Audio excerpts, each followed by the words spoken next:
Hi and welcome to The Venture. I'm Suzi Dafnis. I'm here with Robert Gerrish and Valerie Khoo, and today we're talking about outsourcing. Is it right for your business? Often when we hear the word outsourcing, we think of call centres based in parts of the Middle East or Asia. But outsourcing can be something different than that when we're talking about small business. Oh, look, most certainly it is. And I think, you know, I'm sure a lot of viewers would realise it, but in small business, I think that the number two hot button, the number two thing that's keeping us awake, apart from not having enough clients and enough money, that's number one. Number two is overwhelm. And that's because typically, again, in the small end of town where I come from, it's that trap of I've got to do everything myself. You know, and outsourcing is something that I think is essential to the survival of most businesses. So it's certainly not just call centres out in wherever.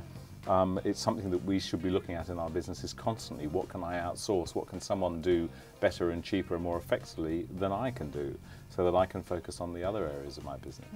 That's right. I mean, things like administration, accounting, those sorts of things that, you know, so that you can concentrate on your core expertise and concentrate on building the business. You don't have to be the accountant. You don't have to be the one who's changing your telephone numbers and your addresses and that kind of thing. You know, you need to be able to let go in order to be able to build your business.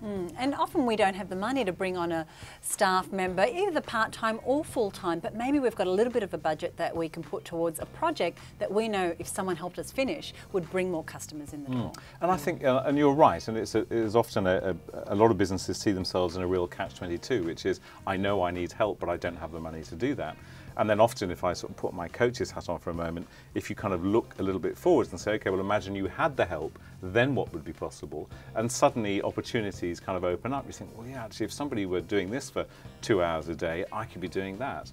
And often there are solutions, and we've never had a kind of a marketplace that we have today where we can buy support so readily. And I'm not talking about overseas support necessarily, but anyway, you know, virtual assistants, the concept of virtual assisting is a wonderful thing, and it means we can buy support kind of when we need it. It's not that we've got a mouth there that needs feeding constantly. We've got someone who's there ready for our kind of overspill, you know, when we have it.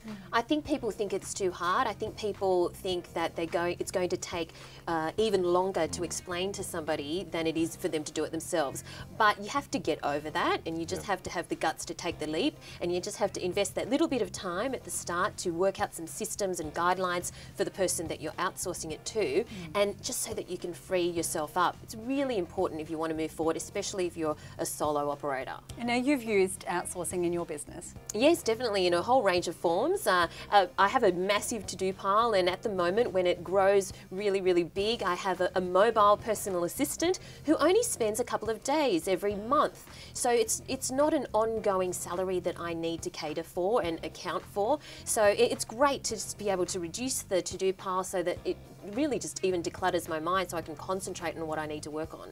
And how have you used outsourcing at Flying Solo? Well, I just got this vision of Valerie, someone coming kicking the door in with a blue flashing light saying, I'm here to save you. Well, we use outsourcing on a constant basis. So all our bookkeeping is outsourced. We have a lot of tasks, basic tasks in our business, editing, sub-editing, website development work that's all outsourced. And it works very efficiently. I mean, you have to have, as Valerie says, you've got to prepare, and you've got to have very, very strong measures in place.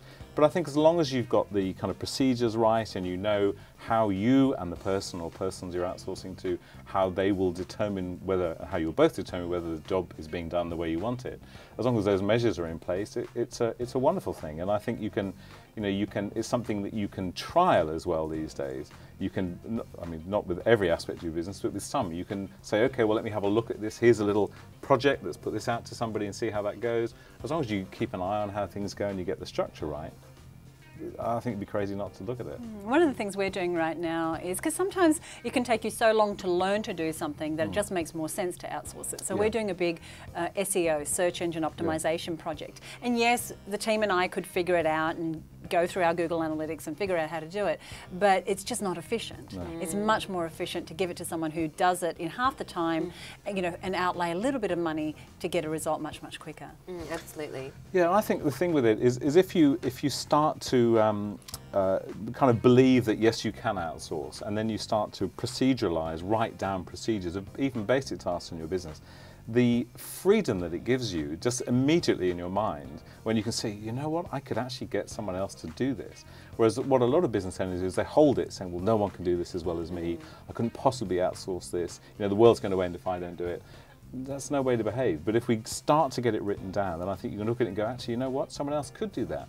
And then guess what? We can go on holiday. We can take a, you know, we can move away from our business, which small businesses always complaining about never having time off. Well, I wonder why. Yeah, it comes down to having the right guidelines, the right system, and of course the right person. But when you have those three, then it really, really helps you be able to focus on other things. So sometimes it can take a while to get that mix, but it's worth trying, at least worth experimenting with. Any negatives, any downside that you see? Well, yeah, there's a couple of risks, and I think probably the biggest risk is there's a difference between outsourcing and abrogating responsibility. You know, and sometimes I think when I've done this in the past, I've talked to business owners and they go, "Oh, you mean I could get someone to do all my bookkeeping? Great, there it is, it's gone." But if you haven't really set the procedure up, then you risk someone, you know, running your business into the ground. So it's important, I think, to understand our tasks first before we outsource them. So I think they're the risk, but also the main thing is measures. You know, you can minimize risk by having agreements in place. And I think expectations, you can't expect someone to dive into your business and do everything the way you want them to do.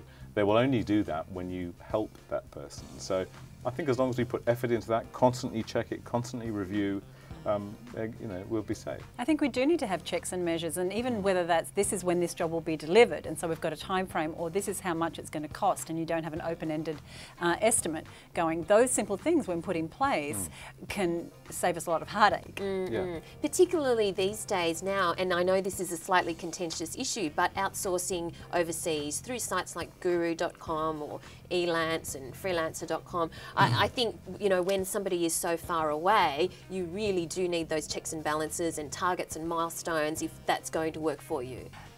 That's all for today's episode. Let us know, how have you outsourced successfully? Who have you used? Are there services that you would recommend? We'd love to hear from you, and we'll see you next time on The Venture.